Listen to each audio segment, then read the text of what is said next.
And you can take that out of the folder and stick it to the side so you don't have to put that report if you don't have to. So feel free. Whatever works best for you. So we still got a minute. According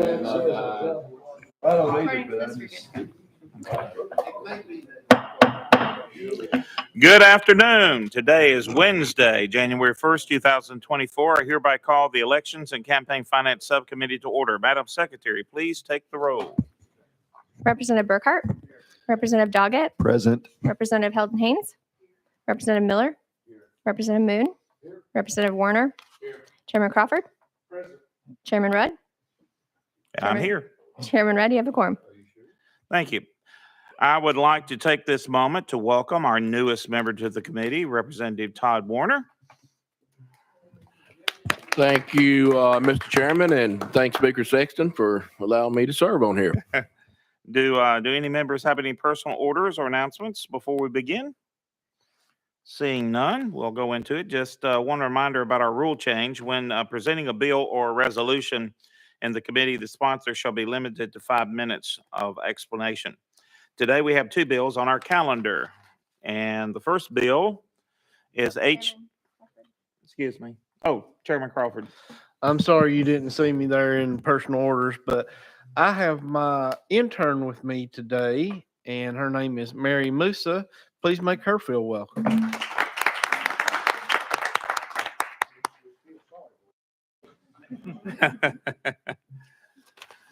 All right, we have HB 0723 by Barrett. That is on the third. What? Excuse me, 0732 by Barrett. That is on the third calendar, so it has to go to special calendar. Is there any objections? Seeing none, it goes special calendar. Item number 2 is HB 1649 by McCallum, and Representative McCallum is here. We have a motion. We have a second. Please tell us about your bill. Thank you, Chairman. Thank you, members. In typical fashion, I'll keep this short and sweet, kind of like my wife. And basically this bill, I'm calling it the Super Tuesday bill. Currently, if an election commission is using the school district as a polling place for the general election, that school district is closed. We don't have that same provision for the Super Tuesday that is coming up here shortly. And this came to me out of a concerned constituent who says that we live in a world, unfortunately, where we are very concerned about who can access our schools. And we are going to be wide open on Tuesday. That's Tuesday in March. So with that, I said, well, we should add it to the existing statute for the November elections and treat Super Tuesday just as we would our November general election. And with that, I will stand ready for questions. We have our first questions. Representative Chairman, the distinguished gentleman, Mr. Doggett. Thank you, Mr. Chairman. Representative, is this your first time appearing before the Elections Subcommittee?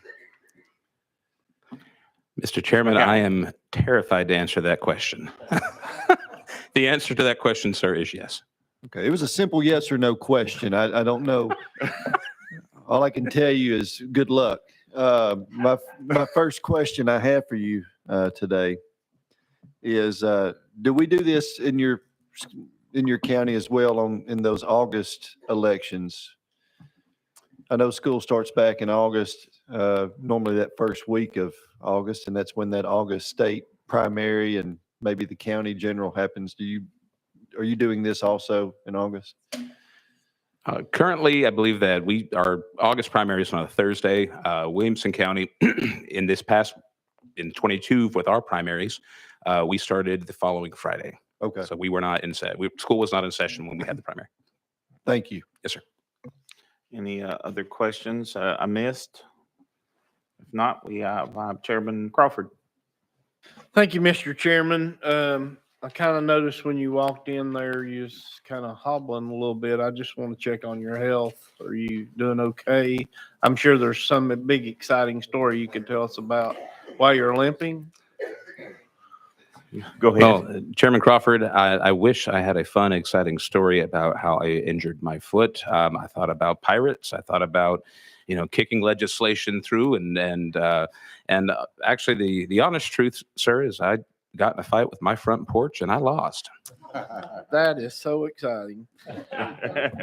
I just really wanted to say thank you for this bill. Anything we can do to make our community safer, make the voting even more